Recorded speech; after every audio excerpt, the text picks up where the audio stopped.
Fala galera, estamos ao vivo, começando mais um Notícias da Manhã, seu giro de notícias e resumo das notícias aqui na Folha Democrata, meus queridos e minhas queridas. Esse é um programa gravado, nós vamos deixar presente aí no canal para gerar cortes e trazer muito conteúdo bacana para vocês que nos acompanham aqui, meus queridos e minhas queridas. Vamos fazer o nosso tradicional giro de notícias com informações importantíssimas para vocês se manterem. Hoje a live é especial, gente. Eu vou mostrar para vocês também entrevistas que eu fiz com os ministros do governo Lula. São pelo menos aí 3 ministros. A gente teve entrevistas com o Luiz Marinho, Silvio Almeida e tivemos também com o Paulo Teixeira. Muita gente importante que a gente acompanhou. Também enviei pergunta para a ministra Ana Moser. Um pouco para simbolizar esse 1 ano de governo Lula, meus queridos e minhas queridas. Os contatos que a gente teve. Entrevistei outros ministros, eu entrevistei esses no Barão de Itararé pelo DCM, mas eu trago aqui na Folha Democrata para a gente também gerar cortes aqui e para mais pessoas acompanharem todo o nosso trabalho, meus queridos e minhas queridas. Vão curtindo e vão compartilhando, vão curtindo e vão compartilhando, vão curtindo e vão compartilhando para todo mundo ficar por dentro de tudo, meus queridos e minhas queridas, e a gente não perder nenhuma informação, meus queridos.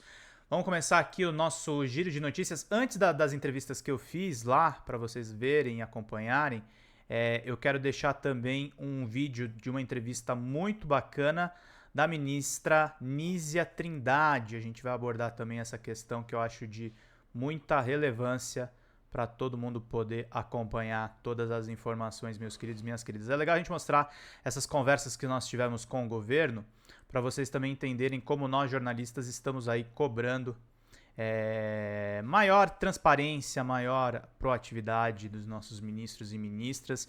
Eu fiz muitas perguntas também a respeito do mercado de games também para esses ministros, o que é muito relevante. Também entrevistei a ministra, a Luciana, a nossa ministra da tecnologia, para vocês ficarem por dentro de tudo, tá, meus queridos e minhas queridas? Tô aqui terminando só de separar essas entrevistas. Tem um trecho da Jacobin também que eu quero mostrar para vocês. E a gente vai acompanhando todas as informações. A ministra Luciana Santos, conversei com ela que foi bem bacana. Foram pelo menos aí 4 ministros que eu entrevistei, além dos que eu já entrevistei no canal do DCM, tá, gente? Essas entrevistas foram fora, só para vocês saberem que foi bastante bacana, bastante relevante para todo mundo poder acompanhar todas as informações, meus queridos e minhas queridas. Deixa eu só terminar aqui de selecionar. Vão curtindo e vão compartilhando, vão curtindo e vão compartilhando, vão curtindo e vão compartilhando. Vamos para a entrevista, então, da ministra Nízia Trindade, gente. Vamos ver aqui o que ela falou lá na TV Brasil. Vamos lá. Ora, você talvez já tenha recebido no celular mensagens e informações que colocam em xeque a eficácia das vacinas, não é? Pois saiba que são informações sem qualquer comprovação científica que acabam levando muita gente a recusar os programas de vacinação. E para enfrentar essa desinformação, o governo colocou em ação um programa que tem como meta recuperar os índices de cobertura vacinal no país. É o Saúde Consciência, que foi o assunto da entrevista que fizemos mais cedo com a ministra da Saúde, Nízia Trindade. Confira agora. Ministra Nízia Trindade, boa noite. Muito obrigado pela presença. Seja bem-vinda. Boa noite, Roberto. Boa noite, Carol. Boa noite, obrigada. Ministra. Para a gente começar, eu gostaria que a senhora comentasse os principais pontos dessa comunicação estratégica criada pelo governo para enfrentar a desinformação e recuperar a credibilidade a respeito das vacinas no país. A desinformação afeta todas as dimensões da vida hoje na sociedade e muitas vezes uma desinformação sistemática, organizada. No caso da saúde, Aliás, dar as congratulações pelo trabalho da ministra Nízia Trindade nesse governo Lula, né, gente? Ela combateu o avanço do centrão do Arthur Lira e manteve uma defesa da ciência muito relevante nesse período, enfim, de turbulências pós-Bolsonaro. o Saúde Consciência, que está sendo realizado em conjunto pelo Ministério da Saúde, a Secretaria de Comunicação do Governo Federal, mais o Ministério da Justiça, a Advocacia Geral da União e a Controladoria Geral da União, o foco neste momento é a vacina e a vacinação, porque foi com esse meio tão importante de proteção frente a doenças transmissíveis que houve o maior efeito negativo desse tipo de ação. Então, por isso foi organizada essa ação de maneira a informar corretamente às cidadãs, aos cidadãos do efeito das vacinas, do seu benefício, esclarecendo dúvidas e também monitorando as redes sociais, onde essas desinformações, infelizmente, são veiculadas. Ministra, eu queria perguntar para a senhora qual que foi o impacto visto na nossa cobertura vacinal no país, tendo em virtude essa desinformação. Foi muito prejudicado? Qual que é a avaliação que a senhora faz? Um prejuízo muito grande. No caso de algumas vacinas, uma redução na cobertura vacinal. Podemos citar o caso do sarampo, da poliomielite. Também na Covid-19, nós precisamos estar conscientes, e ainda mais agora que nós temos um aumento de casos, de que as pessoas precisam tomar as doses de reforço, que as nossas crianças e jovens precisam ser vacinados. Esse impacto foi tão grande que eu dou como exemplo uma pesquisa recente do Instituto Democracia, na qual se colocou a seguinte afirmativa para as pessoas: vacinas fazem mais mal do que bem às crianças. E se deu a alternativa de dizer se isso é verdade ou se é mentira, verdadeiro ou falso. E 19% dos entrevistados responderam que fazia mais mal do que bem. Então, isso é assim, uma prova de como isso foi difuso para várias vacinas e, portanto, é algo que nós temos que combater. Não é o único fator que interfere na vacinação. Nós precisamos sempre melhorar o acesso a essas vacinas. E não tenham dúvida que o Bolsonaro contribuiu muito para esses quase 20% de brasileiros que acham que a vacina faz mal. Olha o tamanho do trabalho que o governo Lula vai ter, gente. Estamos trabalhando para isso, mas a desinformação faz mal à saúde, a desinformação mata. Certo. Ministra, a título até de esclarecimento para a população ficar alerta a notícias que devem ser questionadas, a senhora poderia dar algum exemplo de notícias falsas em relação a vacinas que circulam por aí, que têm um impacto negativo, e como que se derruba, né, essa desinformação com o conhecimento científico, né? Eu vou dar dois exemplos. Uma afirmação bizarra, vamos dizer assim, mas que muitas pessoas acabam acreditando, uma coisa absurda, e uma outra informação falsa que é propalada, que é mais comum de ouvirmos e que é igualmente falsa. A bizarra é dizer que a vacina introduz um chip, não é, que pode alterar o DNA das pessoas ou provocar outro tipo de problema. Às vezes se fala até de um controle externo, como se fosse um processo de teleguia, né, em relação às pessoas. São né, fantasias, coisas terríveis. Ouvimos também, em termos de coisas bizarras, a possibilidade da pessoa se tornar um jacaré, né? Isso também é amplamente difundido. Mas há uma informação falsa, uma desinformação muito, muito difundida, que é afirmar que as vacinas para a Covid-19 são experimentais, né? E, portanto, a população serve de cobaia. Essa informação é falsa. As vacinas passaram por testes de segurança e eficácia, são aprovadas no Brasil pela Agência de Vigilância em Saúde e em todo o mundo pelas agências específicas. E, além disso, é importante que as pessoas saibam que esse desenvolvimento rápido é uma mostra do avanço da ciência e tecnologia, mas que elas foram desenvolvidas a partir de grupos de pesquisa financiados nos últimos últimos 20 anos, desde quando outros coronavírus começaram a preocupar os cientistas e as autoridades de saúde. O Brasil mesmo tem grupos que desenvolveram estudos nesse sentido e nós poderíamos ter tido, além da produção pela Fiocruz, pelo Butantan, de incorporação de tecnologia, vacinas cuja pesquisa original foi feita no Brasil com muito mais velocidade também. Mostra que temos que ter investimento em ciência e tecnologia. E que as pessoas podem confiar nas vacinas, né, ministra? Com certeza, as pessoas podem confiar nas vacinas.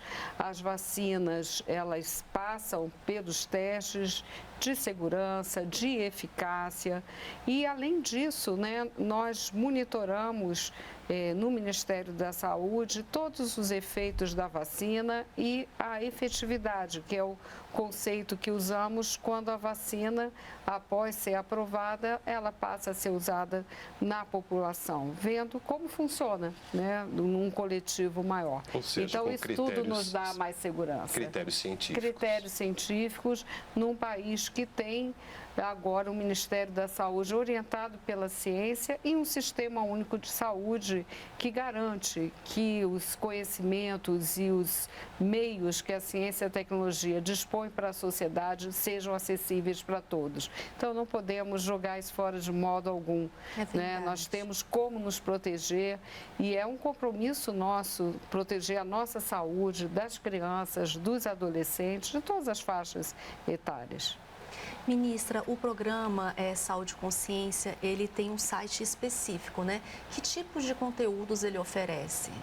Ele oferece informações sobre as vacinas disponíveis, esclarece dúvidas com relação ao modo de tomar as vacinas, as doses, os intervalos, combate as notícias falsas, monitora o que vai pelas redes sociais, mas ele se dispõe a ter essa comunicação ativa com as cidadãs e com os cidadãos para que não haja dúvidas com relação à vacinação. Ele oferece, inclusive, um formulário que a gente pode preencher e encaminhar com alguma pergunta, alguma dúvida que será respondida pelo Ministério da Saúde. Exatamente. Todas as dúvidas podem ser encaminhadas e nós teremos uma equipe dedicada a essas respostas. Tá, muito bem.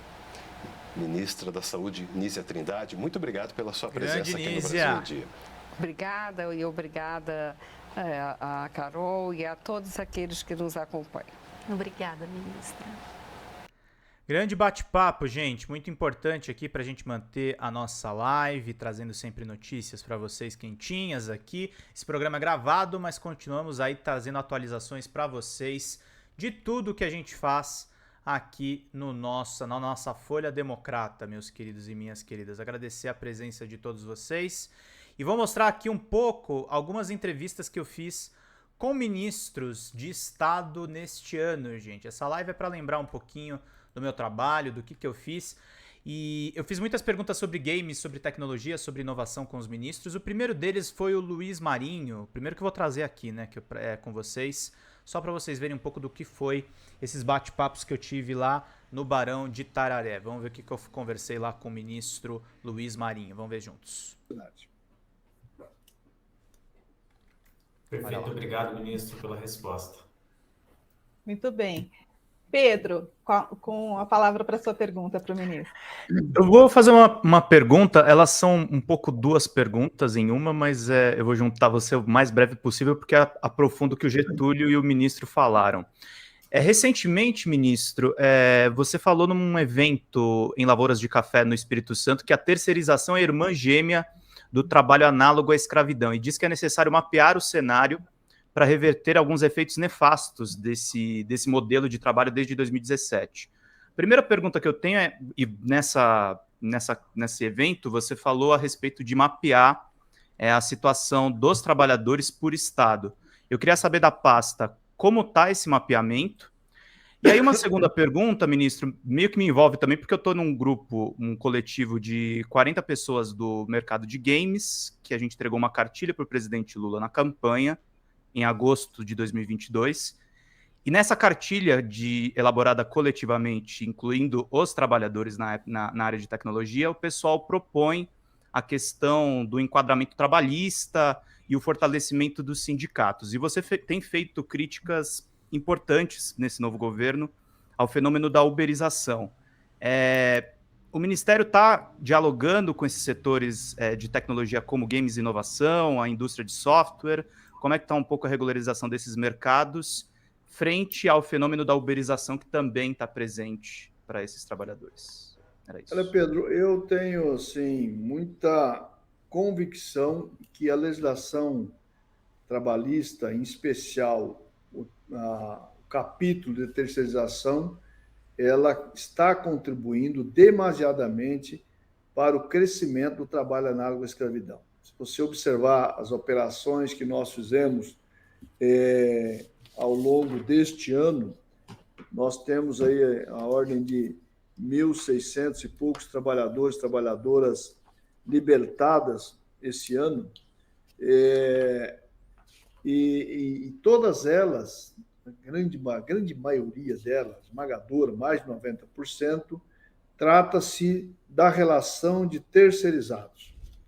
Né? A empresa principal que subcontrata, a outra que subcontrata, a outra que subcontrata, lá na ponta chega... Só para vocês saberem, gente, é o ministro do Trabalho e Emprego, Luiz Marinho, que concedeu uma entrevista ao Barão de Itararé, foi convidado por conta de trabalhar no Diário do Centro do Mundo. Também trabalha nesta Folha Democrata, mas queria trazer essas entrevistas para vocês. Trabalho análogo à escravidão, por várias razões.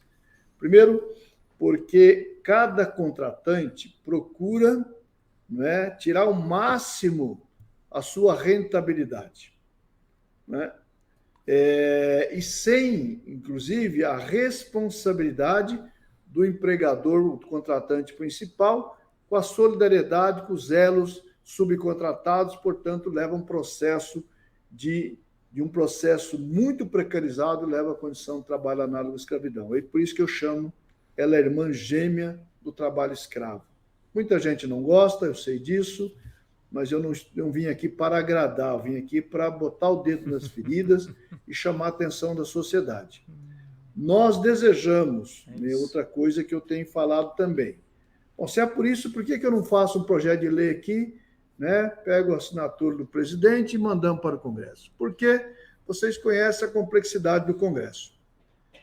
E não adianta fazer o projeto mais perfeito e ele ficar engavetado no Congresso sem tramitar pela ausência de condição política, de entendimento pelas cabeças parlamentares que lá atuam. Muito bem. Então, nós preferimos o caminho de provocarmos trabalhadores e empregadores para construir entendimento. Se tivesse entendimento, vai facilitar a tramitação. Então, portanto, não terá a legislação perfeita daquele ou daquela. E tem dito o seguinte: pouco importa o que eu penso sobre cada assunto desse e qual é o remédio.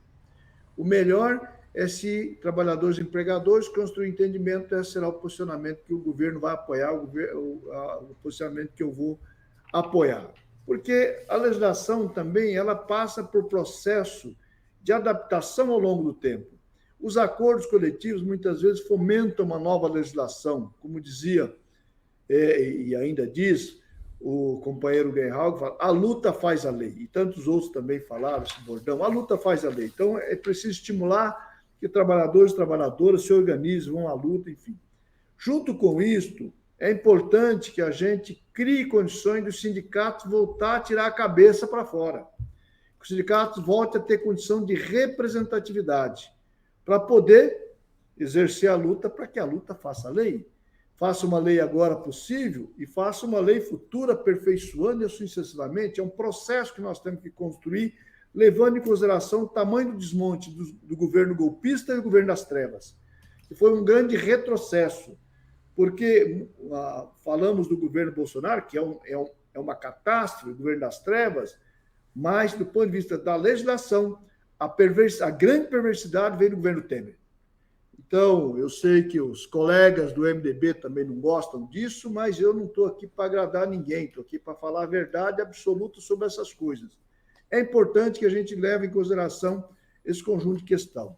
Isso está atrapalhando a relação capital e trabalho. Está criando insegurança jurídica. É importante que o empresariado tome conhecimento disso, tome ciência disso. Não adianta você ter uma condição de relação do trabalho altamente prejudicial ao lado do trabalho. E os empregadores chegar à condição, como chegou agora a situação da atividade econômica de produção de vinho. O orgulho gaúcho, né, flagrado em trabalho análogo à escravidão, mas como pode isso? As Pode vinícolas pela foram investigadas. superexploração. Então, se não tivermos essa consciência, nós vamos continuar tendo situação assim. E vai chegar onde? Vai chegar onde a relação comercial serão prejudicadas. As relações da balança comercial brasileira será prejudicada. Evidentemente que nós sempre temos que olhar o direito humano das pessoas. Direito humano, respeito aos trabalhadores e trabalhadoras. Mas, para quem não tem essa visão, sensibilidade, saiba que as exportações serão prejudicadas. Quando chegar, eu testemunhei, né, no mercado, até fui dar uma observada como é que estava a reação do povo, dos consumidores, em relação às marcas relacionadas ao trabalho escravo, no caso dos vinhos, e tinha pessoa que chegava na gôndola, ia pegar, olhava assim, deixa eu ver se não é um produto relacionado ao trabalho escravo, e recuava. Exato. É preciso que os empresários tomem consciência disso. Esse é o chamado para o pessoal do café. Apesar que assim, o café nos procurou numa boa abordagem, pedindo o seguinte: olha, nós temos dificuldade de contratar safrista, porque famílias que estão beneficiadas pelo Bolsa Família têm a insegurança de aceitar o contrato formal porque acha que ele vai perder o benefício. Como que a gente resolve isso? Sentamos aqui, eu e o ministro Wellington Dias, vamos adequar a legislação. Isso foi lá no começo, lá no segundo, terceiro mês de governo. Então vamos, encaminhamos, começando com o presidente Lula, mandou para o Congresso aprovou uma transição para essa situação. Ou seja, se você vai trabalhar na colheita do café, ou na colheita do tabaco, ou na colheita da maçã, da uva, qualquer safra, que você precisa fazer um contrato de 60 dias ou de 90 dias, faça tranquilamente, assina a carteira profissional tranquilamente, porque você não vai sair do cadastro único. Você vai ter uma transição de segurança. Essa transição de segurança, a depender da quantidade de fila, a depender da sua situação, você vai fazer o cálculo no ano inteiro do que vai adicionar essa renda que você vai receber através desse contrato, para saber a renda per capita dos membros da família vai ficar inferior a R$600? Se ficar inferior, você não perderá o benefício. Ela chegou a R$600, R$600 e pouquinho per capita, você receberá metade por mais um ano do seu benefício. Você entrou e ficou esse ano, aí você transitou e saiu porque a tua renda somada ultrapassou, ok. Mas um filho vem lá, está trabalhando, perdeu o emprego, você volta de novo a receber o benefício, porque você não deixará o cadastro. O cadastro ele continuará ativo até que você tenha uma segurança salarial de remuneração da família, que você, de fato, consolidou no mercado de trabalho. O filho fez uma profissão, estudou, fez um curso, enfim, podemos falar de formação, de qualificação mais adiante durante a entrevista, inclusive, acho que é uma boa abordagem. Você consolidou uma outra situação, então você deixa a situação de estar sendo beneficiado pelo benefício. Então, criamos uma condição de dar um colchão de segurança social para a sociedade brasileira. Nós, portanto, vamos acabar com a fome neste governo mais rapidamente do que no Lula 1, por conta desse sistema que nós montamos de segurança social no país. Eu senti falta de resposta só na parte final da pergunta. Setor de tecnologia, inovação, games, a cartilha que nós entregamos para o presidente foi a Lula Play. Não sei se você teve conhecimento. Muito bem. Desculpe, Pedro, mas assim, nós estamos com um grupo tripartite em relação aos aplicativos, que está trabalhando, está indo bem. E, na sequência, nós vamos chegar nesse ponto aí. Vamos convidar você para bater um papo aqui, para a gente trocar ideia e ver como que a gente trabalha esse assunto também. Obrigado. Ok.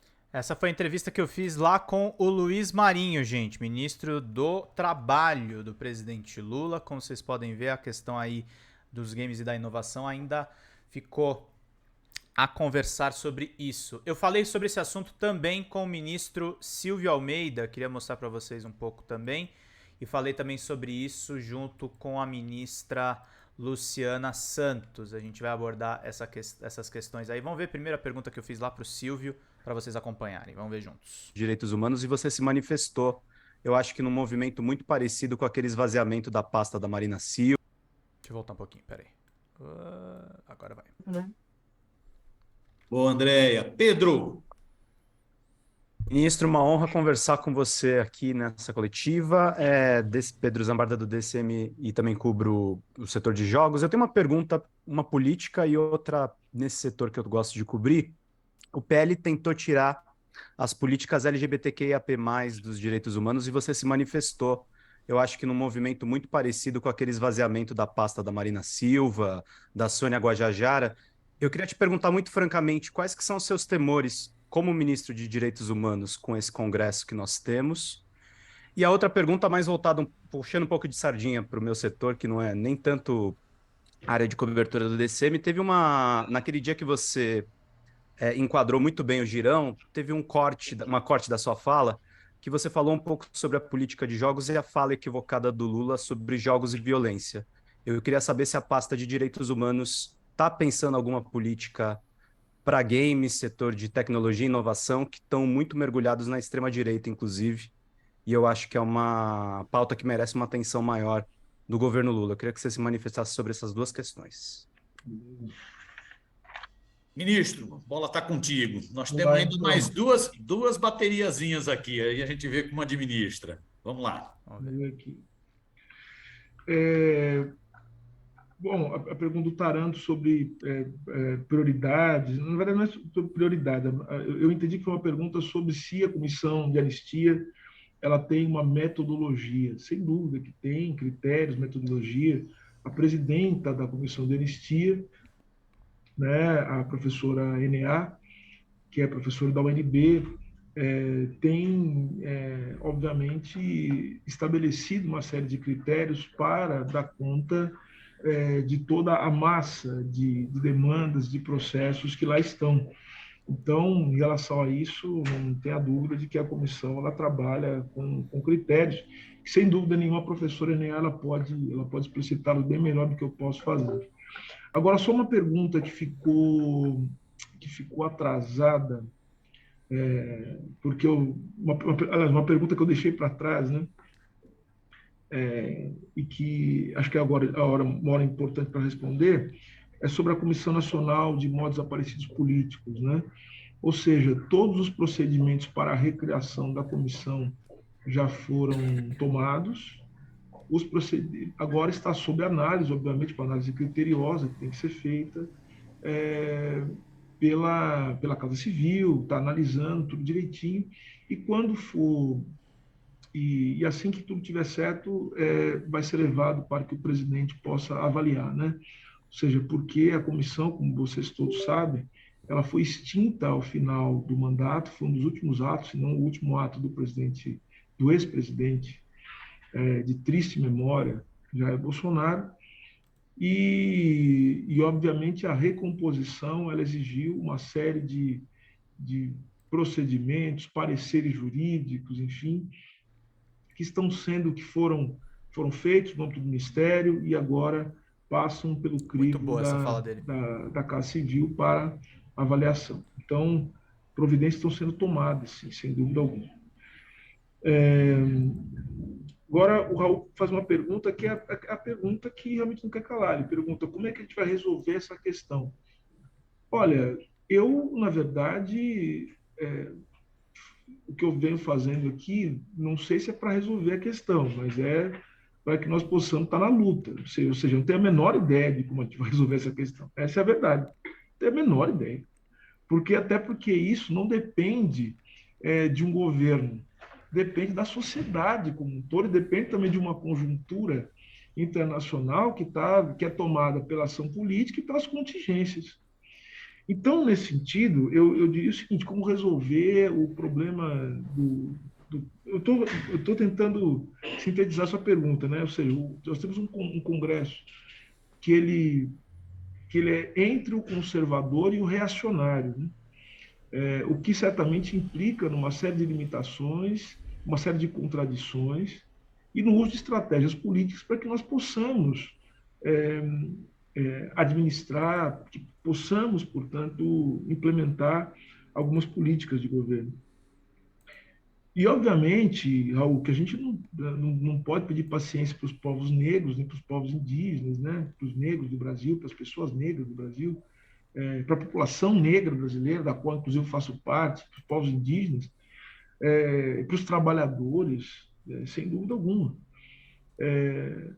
O que, na verdade, a gente tem que entender é justamente o fato de que nós estamos mergulhados num momento de muita contradição, de muitas dificuldades, de fato. Não tenha dúvida em relação a isso. Mas eu acho que a tarefa fundamental do Estado brasileiro, e eu, como ministro dos Direitos Humanos, encaro essa tarefa, enfrento isso, é tentar apresentar algumas linhas de força a partir das quais a gente possa entrar nessa luta de uma outra maneira. Não tenha dúvida de que se nós não tivéssemos ganhado essa eleição, essa nossa conversa seria de uma outra forma, talvez até de um outro lugar. Mas agora, em ser ministro de Estado, essa conversa ela pode ser feita de uma outra maneira. Já te digo, não tenho a ilusão de que nós vamos reorientar ideologicamente a sociedade por meio de atos governamentais, por meio da legalidade, única e simplesmente. Não, o que nós temos que fazer agora é tentar encontrar uma forma de conexão com a sociedade civil, com os interesses populares, para que nós possamos mudar os rumos da vida social. Hoje existe uma batalha, e isso não é novidade para ninguém, uma batalha que se desenvolve dentro do próprio Estado. Nós vimos como essa eleição ela foi ganha, com uma série de aliados que pensam, inclusive, de maneira contrária, ou até contraditória, até contrária. Então, ou seja, há uma permanente disputa. Então, estar aqui nesse espaço também é entrar dentro de uma disputa que é muito mais ampla. Vanuc, como disse, seu pai esteve aqui na semana passada, nós pudemos conversar, falamos sobre uma série de questões, né? É o Camilo Vanuc que está entrevistando também, gente. Enfim, ele veio junto com a Comissão Armas, né? Então, nós pudemos conversar um pouco sobre o Ministério. Agora, você me pergunta sobre se existe a possibilidade de retomar um órgão que trate sobre as recomendações da Comissão Nacional da Verdade. De fato, chegou na minha mesa hoje uma portaria, né, uma minuta de uma portaria que foi feita pela assessoria do Nilmar Miranda para a criação de uma comissão que vai analisar e também verificar as possibilidades de implementação das recomendações da Comissão Nacional da Verdade. Então, ou seja, por meio de portaria, vou analisar agora, passar para a consultoria jurídica, nós vamos criar esta comissão que vai analisar as recomendações que foram feitas pela Comissão Nacional da Verdade e outras recomendações que foram feitas também pela Comissão Nacional da Verdade dos Povos Indígenas, que vai ser, quem vai tratar disso mais especificamente é a ministra Sônia Guajajara, e também da população LGBTQIA+. Então, esse assunto está no nosso horizonte. Então, em breve, nós iremos nos debruçar sobre essas recomendações e verificar. Nós sabemos que muito pouco, acho que 2 foram implementadas só, outras parcialmente, a grande maioria não foi implementada. Então, vamos verificar, estabelecer um debate com a sociedade, inclusive, para verificar as condições de implementação das outras medidas. Em relação à indicação, o que eu diria ao presidente Lula se me fosse perguntado, o que ele não tem obrigação nenhuma de fazer, né, quem deveria ocupar a cadeira no STF? Se ele me perguntasse, me desse essa honra, a única coisa que eu diria a ele, e mais uma vez digo, o presidente Lula sabe o que ele faz.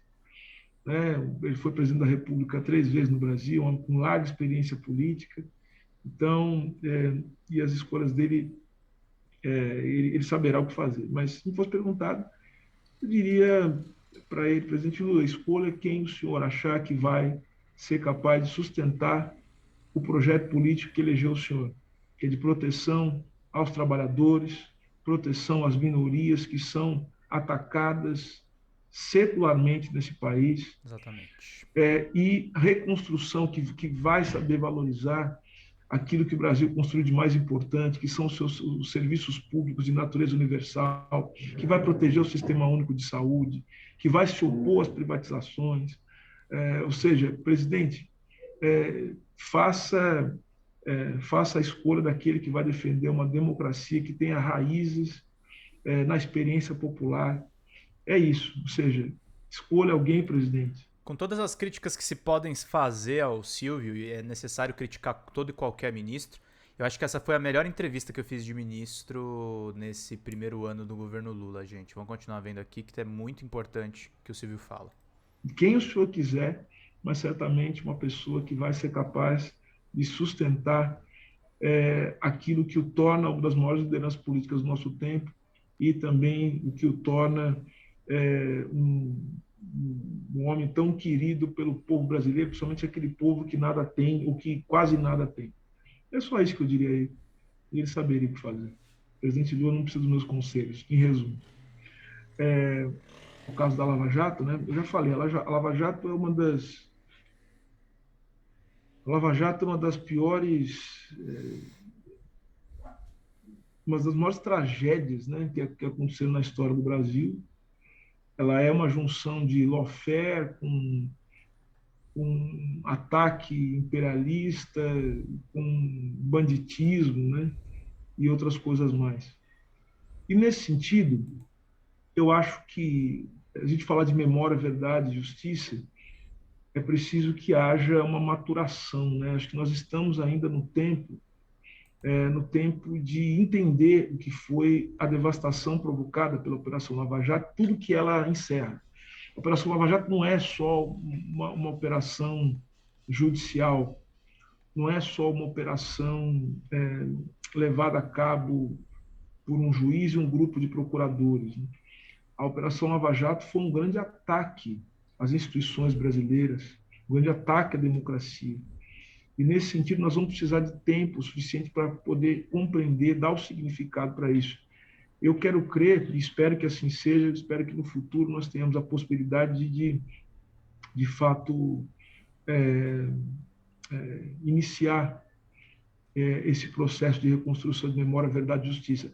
Até porque, se nós olharmos os casos, né, de memória, verdade, justiça e não repetição, nós sabemos que essas coisas começam, em geral, quando dão certo, pela justiça. Então, é necessário que nós iniciemos pela justiça, que os responsáveis pela destruição eu diria, do tecido social brasileiro, das instituições brasileiras, essas pessoas elas tenham que prestar contas à justiça brasileira em breve sobre os atos que praticaram, inclusive sob o manto da justiça que vestiram.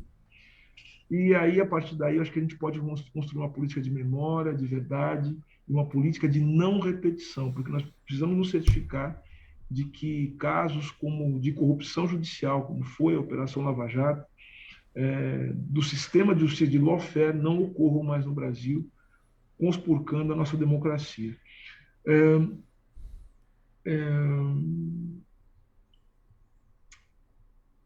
Pedro pergunta sobre quais os meus temores com este congresso, né?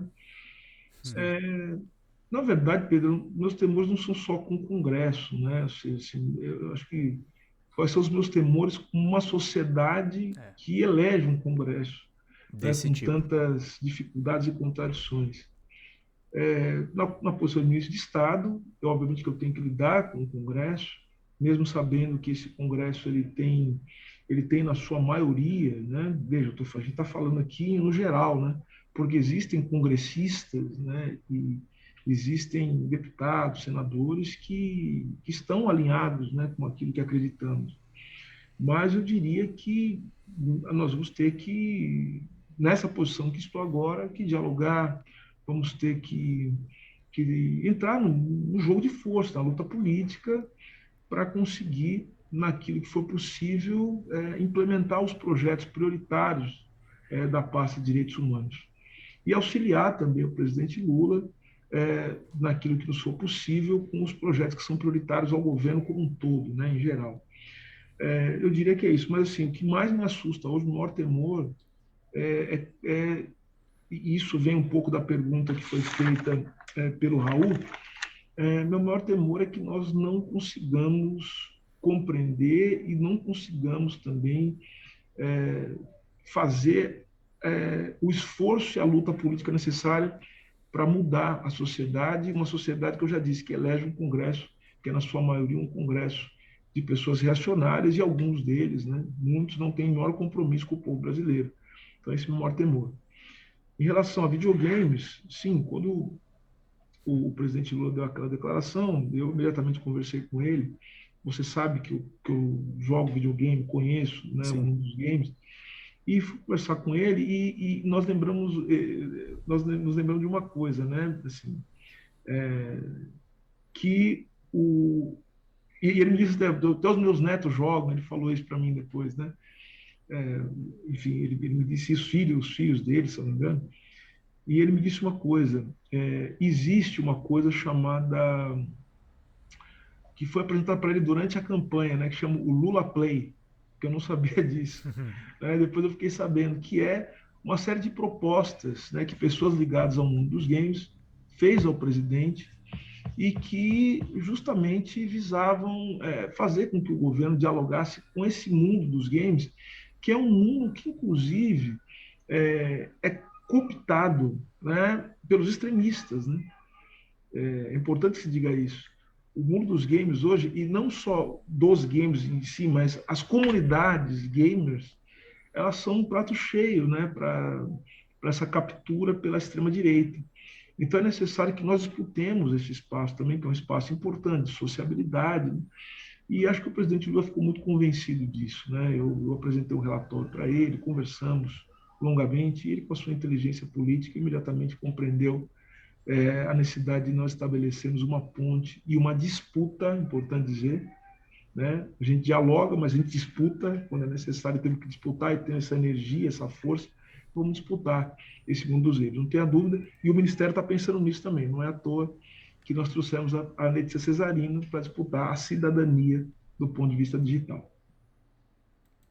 Sensacional, entrevista com Silvio Almeida, gente. Lembrando, a live é gravada, mas eu continuo precisando dos superchats de vocês. Não esqueçam, a meta aqui da nossa live é de R$50. Pinguem superchats aqui pra gente, manda pix se vocês não puderem e digam no chat que vocês podem, o quanto vocês doaram de pix.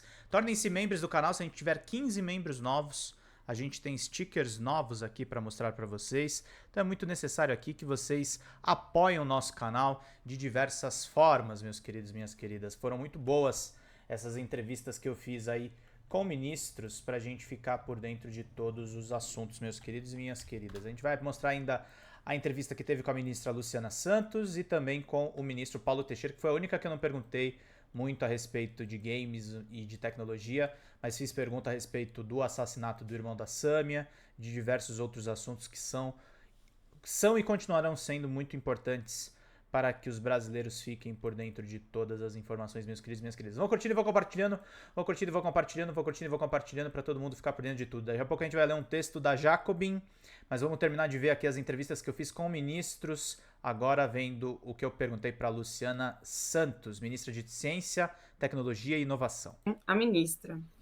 Vamos começar com você, Pedro, do DCM. Pode fazer sua pergunta, por favor.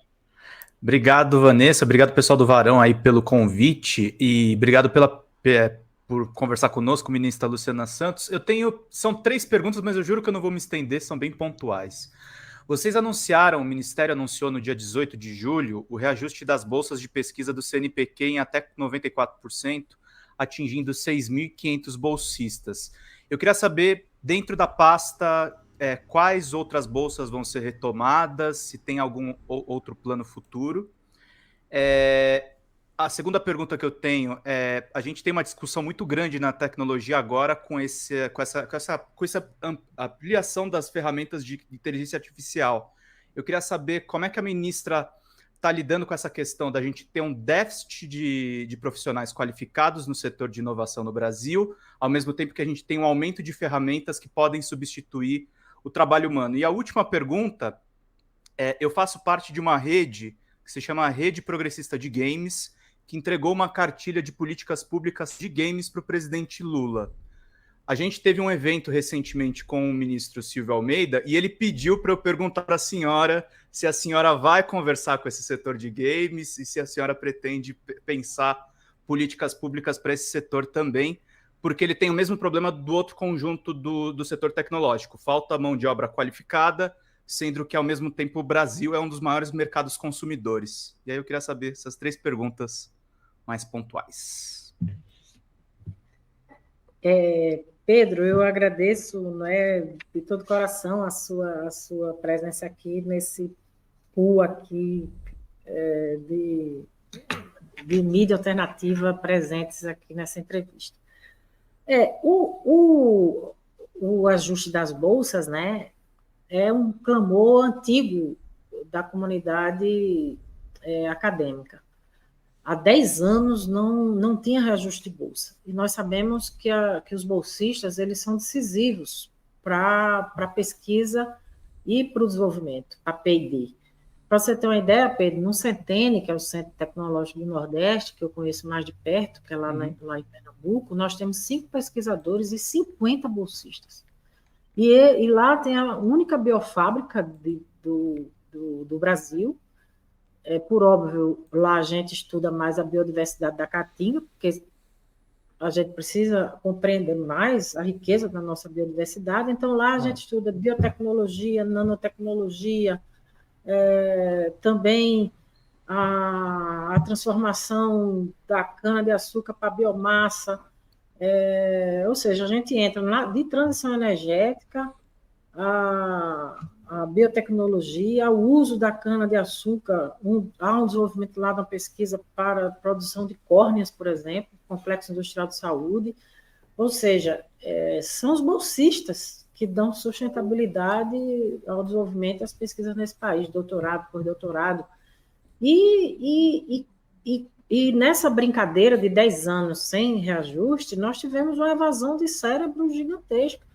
Eu estive lá em Oxford e a primeira coisa que eu fiz foi reunir com os bolsistas. Então, tem duas pessoas na física quântica. Tem uma menina na área de TI de um pouco menos de 30 anos que já está contratada para desenvolver software numa empresa privada.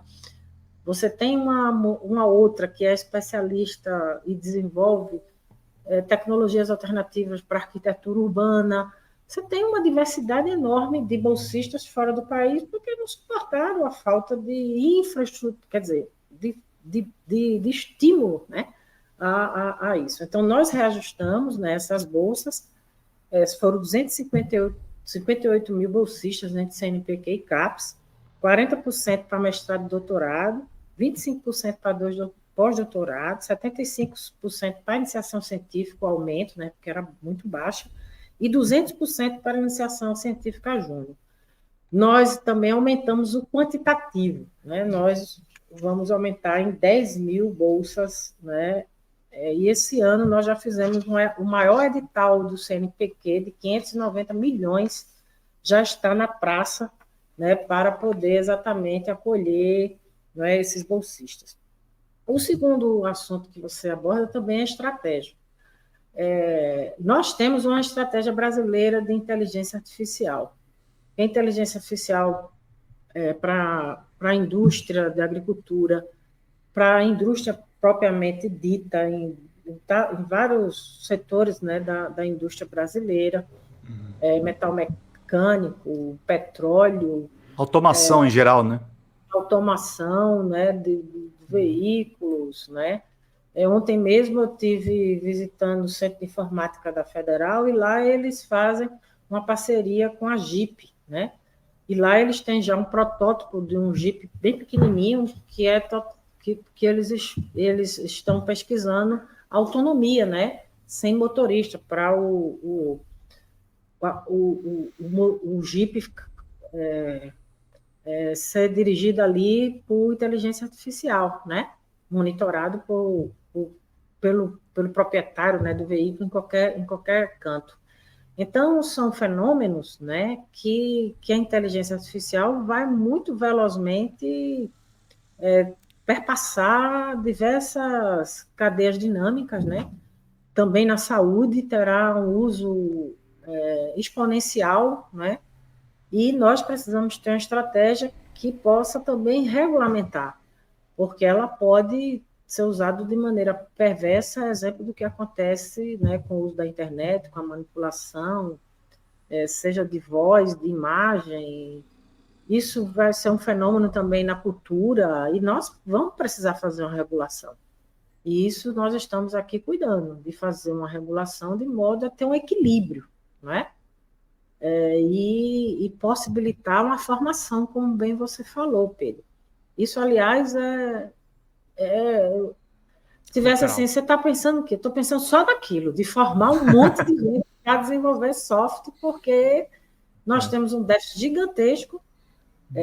Se calcula que até 2025 esse déficit vai se acelerar muito para 500 mil programadores, e nós estamos com várias experiências positivas. Residência em TICS é uma experiência exitosa, que você passa metade estudando teoria e metade numa produção concreta, né, de desenvolvimento de software. Então, isso já tem escala nacional, a residência em TICS. Nós acabamos de editar 30 mil bolsistas para hackers do bem, né? Alguns brincam comigo, ó, desses 30 mil aí, não sei quem vai ficar do bem, mas a gente tá 30 mil vagas, né, para o hackers do bem. E outras experiências importantes, como é o caso do Recife, do embarque digital, que metade das vagas são para alunos do Enem com corte racial, metade negros e negras, e o desempate é gênero. Então, são algumas experiências que nós estamos fazendo desenho para dar escala, mas alguns nós já estamos em andamento, que é a residência em TICS, que é o Hacker do Bem, que é uma grande formação nessa área e que possa também formar na área de inteligência artificial. A outra, ou seja, formar, conectar e regular, né? A outra é esse desafio dos games, né? Os games é um fenômeno, se calcula que mais de 75% dos brasileiros, de alguma Desculpa maneira... só te interromper, a senhora teve contato com a cartilha Lula Play? Não, eu conversei bastante com o Silvio já, mas não tive... Lá vou eu falar de Novo Pernambuco, né? Porque é onde eu vivi. Sim. Lá nós temos no Porto Digital uma produção gigantesca de games. Na época do meu tempo que eu era secretária, lá era quase 30% da produção de games do Brasil, né? Sim. E acho que eu combinei já com o Silvio que nós vamos precisar... Eu já tratei algumas vezes, inclusive com a deputada Jandira Fegali, de eu receber aqui uma comitiva. Eles estão aí vendo para a gente poder fazer uma integração e dar tratamento a essa questão. Mas é um mundo, né, um universo indiscutivelmente interessante, porque ele tem caráter educacional, de entretenimento, de desenvolvimento de lógica, ele perpassa ali vários e econômico também, né? Impacto econômico, que é preciso a gente dar, sim, total atenção. Obrigado. Nada, Pedro. Excelente, Pedro. Essa foi a entrevista com a Luciana Santos, gente, ministra de Tecnologia do governo Lula. E aí a última entrevista que eu queria mostrar para vocês foi com o ministro Paulo Teixeira. Vamos ver o que foi um pouco esse diálogo para a gente entender direitinho o que eu conversei com ele naquela ocasião. Foi há 3 semanas atrás, gente. Vamos ver juntos. Nosso povo, como hoje ainda existe na nossa agricultura. Muito obrigado. Obrigado, Marina. Pedro, DCM, fica à vontade, querida. Ministro Paulo Teixeira, eu queria sair um pouco dos assuntos mais comuns da sua pasta e perguntar para você, enquanto parlamentar eleito e ao governo em geral. A gente teve a CPI do MST com ataques muito pesados da extrema-direita, dos bolsonaristas, e mais recentemente a gente teve, enfim, uma chacina lá no Rio de Janeiro envolvendo o irmão de uma parlamentar, que é a Sâmia Bonfim. Não tem nenhuma investigação que conecta diretamente os dois acontecimentos, né, as perseguições da extrema-direita e esse crime horrendo, mas eu queria perguntar para você, ministro, como é que o governo está enxergando esses ataques da extrema-direita aos deputados que defendem o movimento dos trabalhadores sem terra, os movimentos sociais, e o próprio governo? Como é que vocês estão enxergando essa situação? Primeiro, Pedro, eu quero aproveitar o teu programa e o programa de vocês aqui, essa live organizada pelo Barão de Tararé, com vários órgãos de imprensa, para prestar minha solidariedade àquela família, né, os meus pesares às 3 famílias daqueles 3 médicos que foram barbaramente assassinados no Rio de Janeiro. Em especial, quero prestar minha solidariedade, os meus pesares, transmitir os meus pesares a Sâmia Bonfim e ao Glauber Braga pela perda do irmão e cunhado deles, um dos médicos que perdeu a vida nesse dia. Né? É muito triste. Ali denota a fraqueza do Estado. A fraqueza do Estado na proteção deles, né? A fraqueza do Estado no esclarecimento da autoria e a fraqueza do Estado no combate às milícias que mataram aqueles 3 médicos, ou por engano, como foi a explicação pública, ou se tivesse alguma, digamos, motivação política, que eu não sei se teve, porque ainda não foram esclarecidos os crimes, mas no que foram esclarecidos, o que diz é que houve ali um engano, iam matar uma outra pessoa, matar os 3 médicos, mas só a existência de milícias que hajam ao arrepio da lei, que hajam sem o combate estatal, é inadmissível no nosso país. Né? Depois, até nesse tempo agora, o ministro Flávio Dino lançou um programa de segurança que eu tenho esperança que esse programa de segurança possa fazer um primeiro trabalho, que é um trabalho de integração, União, estados e municípios no combate ao crime. Integração essa que requer, de um lado, muito trabalho de inteligência, né, para desarticular essas milícias e essas organizações criminosas. Né? De outro lado, que também modernize as polícias e as integre entre si, integração polícia militar e civil, com o aparato judicial e com o sistema de justiça, para que e também com o sistema legal. Né? Nós precisamos fazer uma integração de natureza horizontal. Né? Ao mesmo tempo, é fundamental mexer no sistema penal. Né? Hoje, o sistema penal brasileiro é um sistema penal que produz o crime, que organiza o crime. E nós temos que desarticular o crime dentro do sistema penal, inclusive, né? Fora e dentro.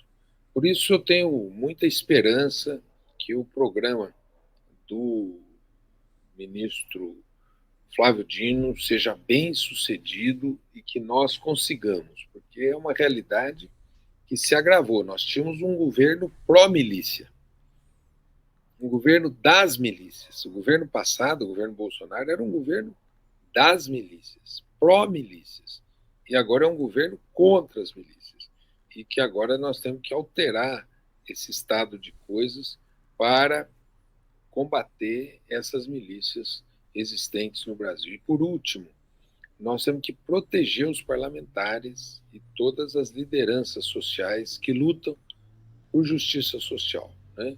É o caso, por exemplo, eu soube que o escritório do deputado Alencar foi invadido em Guarulhos. Eu soube que o escritório do deputado Emídio foi invadido em Osasco, né? A própria deputada Sâmia precisa ser muito cuidada nesse processo, né? Por essa razão que nós queremos repudiar e temos certeza que o crime não vai vencer a sociedade brasileira. Pelo contrário, a sociedade brasileira que vai vencer o crime. Grande ministro Paulo Teixeira, gente. Como vocês viram, eu abordei diferentes assuntos nessa entrevista, que vão desde segurança pública até tecnologia, inovação, games, direitos humanos. Fizemos perguntas também a respeito do direito do trabalho, muita coisa bacana. E pedi para vocês novamente superchats, contribuições, para a gente fechar muito bem essa live. Antes de fechar tudo aqui, mostrei todas as entrevistas que eu fiz com ministros ao longo de 2023 e vamos começar aqui com vamos ler aqui o único texto da live, que vai ser esse aqui sobre a direita, lá na Jacobin, da extrema-direita, na verdade. Como a extrema-direita reinventou o antissemitismo. Texto do Richard Seymour e tradução da minha querida colega Sofia Schurig. Depois que Israel ocupou grandes áreas da Palestina em 1967, conservadores europeus e americanos começaram a acusar os críticos da ocupação de antissemitismo. Recentemente, políticos aproveitaram essa redefinição para criminalizar a solidariedade com a Palestina. Vamos ler juntos aqui, gente. É uma característica estranha da resposta conservadora e de direita ao antissemitismo, tanto no Reino Unido quanto nos Estados Unidos, que a forma que ela assume, em grande parte, não é a de identificar casos reais de antissemitismo e agir sobre eles, mas de criminalizar a solidariedade com a Palestina. Depois que 150 mil pessoas marcharam em Londres contra o genocídio em Gaza, a secretária do Interior do Reino Unido, Suella Braverman, descreveu o protesto como uma multidão intimidadora cujo slogan "do rio ao mar, a Palestina será livre" significava a destruição de Israel. Eric Pickles, que além de deputado conservador, deputado de extrema-direita, né, ocupa o cargo de enviado especial ao Reino Unido para assuntos pós-Holocausto, órgão em grande parte responsável pelo cuidado de artefatos preciosos, foi além. O slogan, que se originou na campanha da Organização para a Libertação da Palestina, a OLP, para alcançar um Estado democrático laico em todo o território que a Organização Israelense de Direitos Humanos, B'Tselem, diz ser governado por um sistema de supremacia judaica do Rio Jordão ao Mar Mediterrâneo. É um canto de limpeza étnica, diz ele. Não há, claro, uma contradição entre ser antissemita e ser defensor apaixonado do Estado de Israel. O atual primeiro-ministro israelense Benjamin Netanyahu e seu filho, a quem ninguém poderia acusar de querer libertar a Palestina do rio para o mar, trocam abertamente teorias da conspiração de George Soros. Em entrevistas, esse último afirmou que a elite global de esquerdistas radicais, financiada pelo filântropo judeu, controla grande parte da mídia. Não esqueçam, gente, superchats, contribuições para a gente manter bem a nossa live. Netanyahu é um aliado próximo do governo de Viktor Orbán na Hungria, assim como a liderança do movimento de colonos. O movimento sionista muito se alia aos evangélicos antissemitas. Vistas dessa perspectiva, as afinidades do atual governo israelense com a extrema-direita europeia são menos estranhas do que poderiam parecer inicialmente. Não à toa, um editorial do Haaretz do mês passado alertava que Netanyahu havia se tornado o líder de torcida dos antissemitas. Espartanos com armas nucleares. Esse novo conjunto de alianças foi possível em grande parte pelo surgimento de um racha entre a esquerda ocidental e Israel como resultado da Guerra de 6 Dias em 1967, durante a qual Israel esmagou militarmente seus vizinhos e ocupou o restante da Palestina histórica. Esse ato brutal de conquista adquiriu a admiração de Washington ao fracassar no Vietnã, mas juntamente com os projetos coloniais imediatamente iniciados na Cisjordânia e em Gaza, destruiu a ilusão de que Israel era uma Esparta progressista em um mar de hostilidade árabe. Do movimento anti-guerra ao Black Power, a esquerda radical tinha todos os motivos para criticar Israel. A nova direita, por outro lado, recém-apaixonada por Israel, acusou a esquerda de ter se tornado, junto com o nacionalismo árabe, a fonte de um novo antissemitismo, que em vez de atacar diretamente os judeus, ataca insidiosamente o Estado, ao qual os judeus procuravam garantir a sua existência a longo prazo. O conceito do novo antissemitismo foi popularizado pelo The New Antisemitism, que foi publicado pela Liga Antidifamação em 1974 e recebeu algum peso intelectual modesto pelo orientalista Bernard Lewis em seu livro 1986, Semites and Antisemites. E desde então tem sido incorporado em algumas definições de trabalho de antissemitismo, desde o implantado pelo Comitê Militar da União Europeia até o atualmente controverso da Aliança Internacional para a Memória do Holocausto. O cerne dessa nova tese de antissemitismo é que a agressão militar israelense era realmente autodefesa e que a solidariedade para os palestinos era realmente antissemitismo. Assim, o ensaísta francês Alain Finkielkraut poderia descrever em 2002 quando muitas pessoas protestam contra a devastação da Cisjordânia por Israel durante a Operação Escudo Defensivo como uma Crystal Year. 4 anos depois, Lewis comparou a atmosfera resultante da invasão do Líbano por Israel em 2006 com a de 1938. O cerne da tese do novo antissemitismo é que a agressão militar israelense era realmente autodefesa e que a solidariedade para os palestinos era realmente antissemitismo. Essas afirmações são funcionalmente antissemitas. A maioria das definições de antissemitismo, funcionando ou não, concorda que é antissemita não distinguir entre o Estado de Israel e os judeus. Segue-se tão seguramente como a noite segue o dia, que é antissemita não distinguir entre a oposição ao Estado de Israel e os motivos internacionalistas, anticoloniais e antirracistas e a hostilidade aos judeus como tal. Mas a apologia de Israel depende justamente de obliterar a distinção entre ele e os judeus. Israel deve se apresentar, não importa quantos judeus rejeitem o seu abraço ou protestem contra ele, como o Estado dos judeus, os judeus das nações, a autodefesa nacional de um povo que só poderia existir em outro lugar como um elemento estrangeiro. É isso que políticos conservadores em todo o mundo estão fazendo quando criminalizam a solidariedade palestina como base espúria na oposição ao antissemitismo. É isso que o primeiro-ministro britânico, Rishi Sunak, está fazendo quando fala como se todos os judeus apoiassem Israel. É isso que as autoridades de Berlim e da França estão fazendo quando proíbem os protestos na Palestina. Eles podem não estar profanando cemitérios ou sinagogas, mas na sua lógica é a mesma de alguns dos que o fazem. Imperialismo a conta-gotas. Essa nova tese do antissemitismo na Grã-Bretanha chegou à mídia nacional. Na BBC, manifestantes pró-Palestina são identificados como apoiando o Hamas. Tais acusações rapidamente se transformam em acusações diretas de antissemitismo. De acordo com Rob Sincox, o conselheiro do contra-extremismo da extrema-direita nomeado pela Secretaria de Interior do país, Priti Patel, as recentes marchas em todo o Reino Unido são lideradas por pessoas que desejam morte aos judeus e o apagamento de Israel do mapa. O Jewish Chronicle, conhecido por seus baixos padrões jornalísticos, se manifestou a favor da proibição dos protestos pró-Palestina. O jornal se referiu a uma manifestação nacional planejada como uma marcha do ódio. A história que acompanha, que vem logo depois do seu editor alegar em um tweet, agora excluído, que grande parte da cultura muçulmana está nas garras de um culto da morte que sacraliza o derramamento de sangue. Consiste em grande parte em restabelecer ligações extremamente tênues entre alguns organizadores do protesto e o Hamas. Depois que a marcha ocorreu em 21 de outubro, com cerca de 300 mil participantes, as manchas de pânico da mídia só pioraram.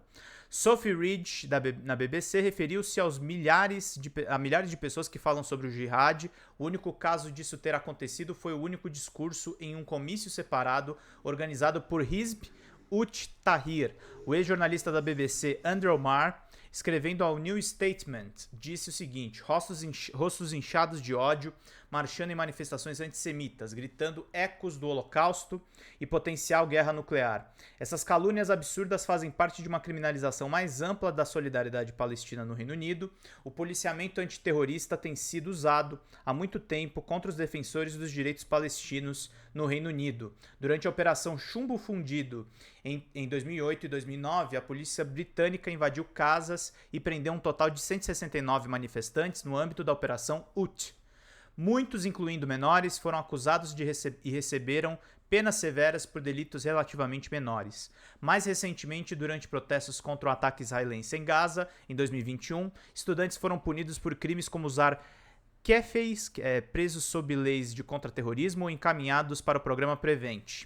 Atualmente, o deputado conservador, de extrema-direita, né, o Jacobin, Michael Gove, que anteriormente desperdiçava o dinheiro dos contribuintes perseguindo uma teoria da conspiração ridícula sobre os islamitas tomarem as escolas de Birmingham, que é a cidade, gente, do Ozzy Osbourne. Lá é uma cidade historicamente trabalhista, ali bastante proletários. Está pressionando uma legislação para proibir órgãos públicos de se juntarem a campanhas de boicote, desinvestimento e sanções, o BDS, visando Israel. Ele afirma que tais campanhas levam a abuso de retórica antissemita, o que é falso. Ele acrescenta que elas minam a política externa do Reino Unido, o que é verdade, e todo ponto, e deveria ser um direito democrático. O que está acontecendo aqui não é apenas o extremismo, foi redefinido por um bando de teóricos da conspiração, islamofóbicos, oportunistas de direita e autoritários felizes. Também não é justo que a direita tenha desistido da ideia de conquistar corações e mentes em favor da repressão total, embora isso esteja acontecendo não menos importante em Israel, onde ativistas anti-guerra são perseguidos tanto pela polícia quanto por bandidos de extrema-direita. É que toda a ideia de ganhar o consentimento, de construir pacientemente a hegemonia, está em cinzas. No Reino Unido, por exemplo, o público apoia esmagadoramente um cessar-fogo, mas nenhum dos dois maiores partidos o apoiará. As sondagens indicam que os conservadores britânicos deverão ser dizimados nas próximas eleições gerais, com uma oscilação maior do que a ganha por Tony Blair em 97, mas o Partido Trabalhista de Keir Starmer, que se recusa a reverter as leis antiprotesto, sustentou que Israel tem o direito de impor punições coletivas ao povo de Gaza. Em 17 de outubro, o Guardian noticiou uma consequência previsível dessa política, ou seja, palestinos morrendo de desidratação ou contraindo cólera e dissenteria por beber água anti-higiênica. No Partido Trabalhista, houve ondas de renúncias de conselheiros e líderes de conselhos do partido, da Escócia a Londres, furiosos com a postura do líder da oposição. Trabalhistas têm tido reuniões urgentes com líderes do conselho, relata o jornalista Shehab Khan, da ITV. Mas o máximo que Starmer fez em resposta foi negar o que disse enquanto ajustava ligeiramente a sua linguagem. Mesmo agora, a ministra sombra para o desenvolvimento internacional, Lisa Nandy, recusa-se a dizer que a punição coletiva de Israel viola o direito internacional. É improvável que muita coisa mude se o partido for eleito. Também nos Estados Unidos, o apoio generalizado a Israel está provocando divisões na coalizão governista de Joe Biden. Enquanto a maioria dos americanos, especialmente os eleitores democratas, se opõem ao envio de mais armas a Israel e apoiam cessar-fogo, funcionários do governo estão em revolta contra a política de Biden e de apoio geral a Netanyahu. Apesar dessa oposição, políticos de todo o mundo estão sendo levados a uma guerra desastrosa em apoio a uma extrema-direita israelense que trava uma campanha genocida. Universalmente, a resposta dos que estão no poder tem sido uma estratégia multifacetada: demitir mais pessoas, exigir nomes e listas, proibir protestos, cancelar eventos pró-Palestina e prender mais pessoas. A classe dominante ainda sabe governar, mas está esgotando os meios de governar por consentimento. Armazém dos Estados Unidos. Israel não poderia fazer o que ameaça fazer com os palestinos, o que um comunicado da imprensa da ONU alerta ser equivalente a uma limpeza étnica em massa, e o que especialistas disseram ser uma clara expressão de uma intenção genocida, sem apoio internacional raivoso. Não poderia acelerar a sua política de pogroms e transferência, limpeza étnica na Cisjordânia, sem a cobertura diplomática e o apoio incondicional fornecido pelos Estados Unidos e a Grã-Bretanha. É por isso que a batalha de relações públicas no exterior tem sido historicamente tão importante para Israel, e é por isso que é importante para eles surgirem movimentos em massa para se opor a Israel. Israel é um país minúsculo no Levante, com população menor do que a da Grécia e um PIB menor do que o da Turquia. Seu exército, exceto pelo programa de armas nucleares, construído com a ajuda francesa, não é significativamente maior ou melhor armado do que o dos outros países do Oriente Médio, como o Irã. Não poderia ser um estado temível e violento que é, não fosse o fato, como observa o relatório de Serviço de Pesquisa do Congresso no início do ano, que Israel é o maior receptor cumulativo de assistência externa dos Estados Unidos desde a Segunda Guerra Mundial.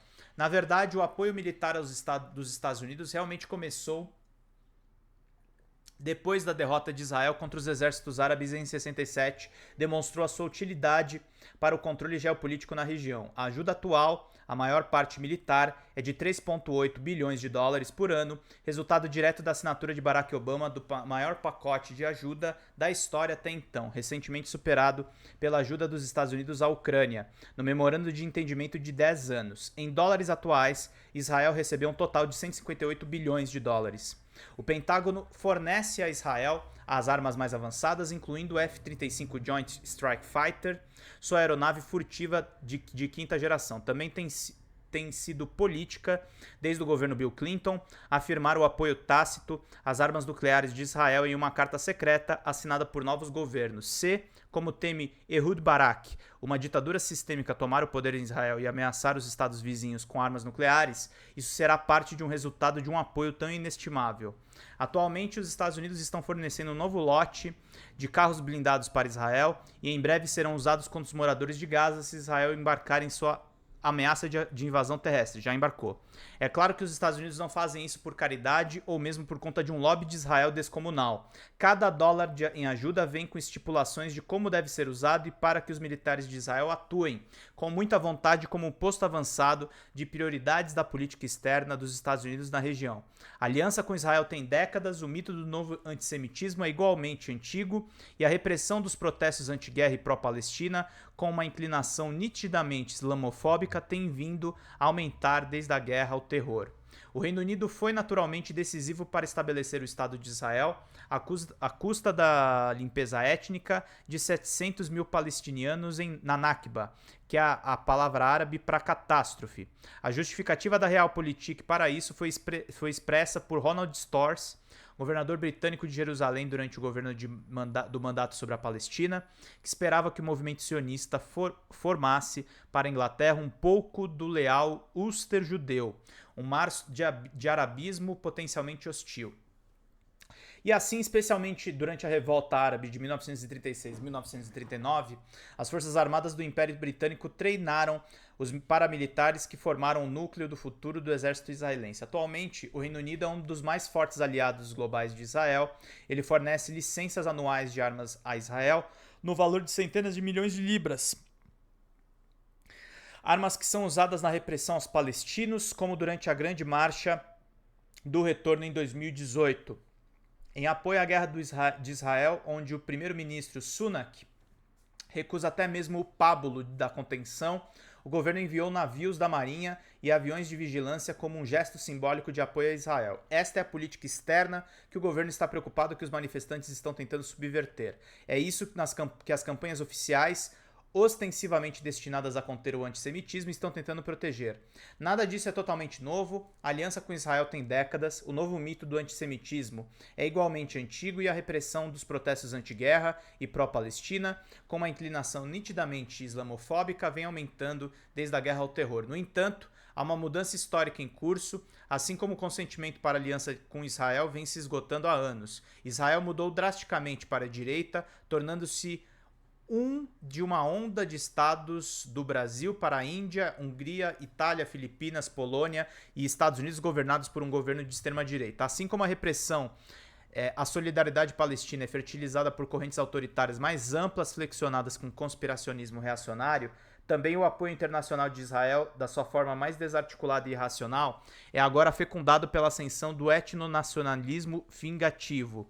As mesmas forças que promovem os mitos da grande substituição ou do marxismo cultural e apoiam agressivamente a pulverização dos palestinos por Israel, agora se posicionam como aliadas de um projeto judeu e inimigas do extremismo. O resultado é o atual desarranjo. Nunca antes tivemos que protestar contra uma guerra israelense tão abertamente justificada em termos genocidas e é difícil acreditar que no passado isso teria ficado bem com Washington ou Londres, como é agora. Nunca antes nos deparamos com uma situação em que Estado belicista e seus aliados sejam tão descaradamente relutantes em suas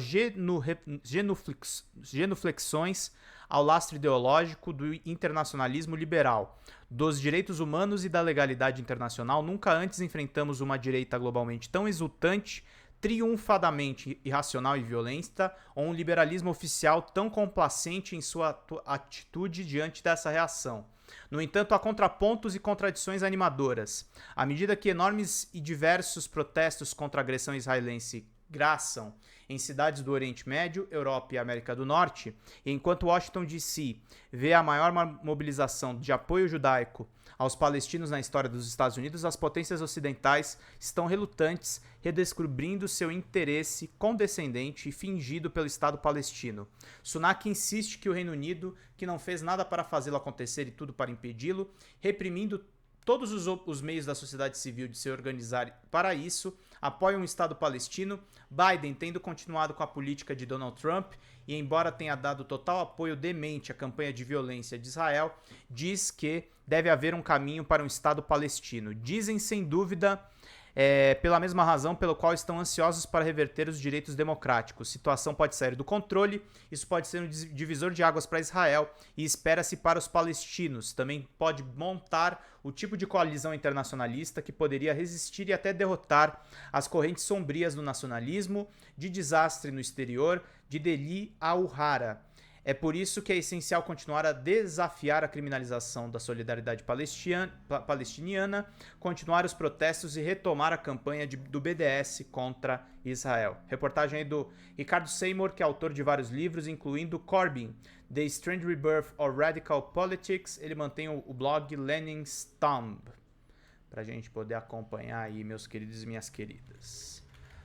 Ótima live, gente. Muito obrigado aí pela presença de todos vocês. Falamos dos ministros, falamos aí da questão de Gaza e vamos continuar abordando todos os principais assuntos. Essa live é gravada, mas eu peço para vocês sempre, mandem superchats, pix e o nosso recurso valeu demais. Virem membros do nosso canal para ganhar. Quem manda contribuições maiores ganham livros aqui no nosso canal, tá, gente? E tem um curso de jornalismo básico para vocês nos acompanharem. É isso, meus queridos e minhas queridas. Vida longa e próspera, gente. Bom dia para todo mundo. Bom café da manhã para quem ainda não tomou café, gente. Até mais. Tchau, tchau.